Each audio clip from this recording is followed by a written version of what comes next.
धनतेरस की पौराणिक कथा।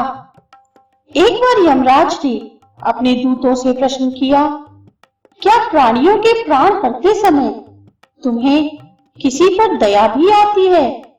यमदूत संकोच में पड़कर बोले, नहीं महाराज, हम तो आपकी आज्ञा का पालन करते हैं, हमें दया भाव से क्या प्रयोजन? यमराज ने सोचा कि शायद ये संकोचवश ऐसा कह रहे हैं, अतः उन्हें निर्भय करते हुए वे बोले, संकोच मत करो, यदि कभी कहीं तुम्हारा मन पसीजा हो तो निडर होकर कहो।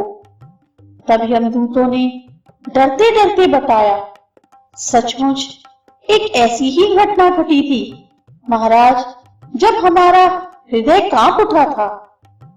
ऐसी क्या घटना घटी थी? उत्सुकतावश यमराज ने पूछा।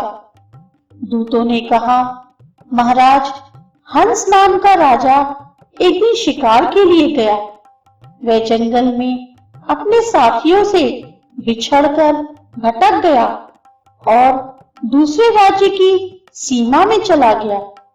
फिर वहां के राजा हेमा ने राजा हंस का बड़ा सत्कार किया। उसी दिन राजा हेमा की पत्नी ने एक पुत्र को जन्म दिया था। ज्योतिषियों ने नक्षत्र गणना करके बताया कि यह बालक विवाह के 4 दिन बाद मर जाएगा। राजा के आदेश से उस बालक को यमुना के तट पर एक गुफा में ब्रह्मचारी के रूप में रखा गया। उस तक स्त्रियों की छाया भी न पहुंचने दी गई। किंतु विधि का विधान तो अडिग होता है। समय बीतता रहा। संयोग से एक दिन राजा हंस की युवा बेटी यमुना के तट पर निकल गई और उसने उस ब्रह्मचारी बालक से गंधर्व विवाह कर लिया।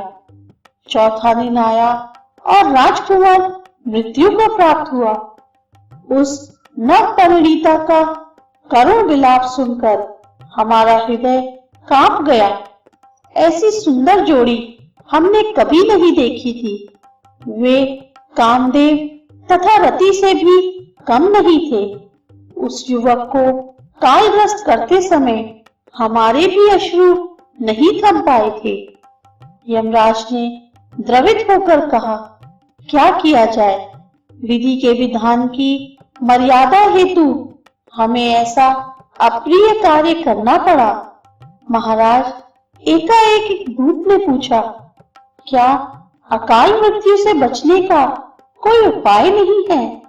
यमराज ने अकाल मृत्यु से बचने का उपाय बताते हुए कहा, धनतेरस के पूजन एवं दीपदान को विधि पूर्वक करने से अकाल मृत्यु से छुटकारा मिलता है। जिस घर में यह पूजन होता है वहां अकाल मृत्यु का भय पास भी नहीं पटकता। इस घटना से धनतेरस के दिन धन्वंतरी पूजन सहित दीपदान की प्रथा का प्रचलन शुरू हुआ।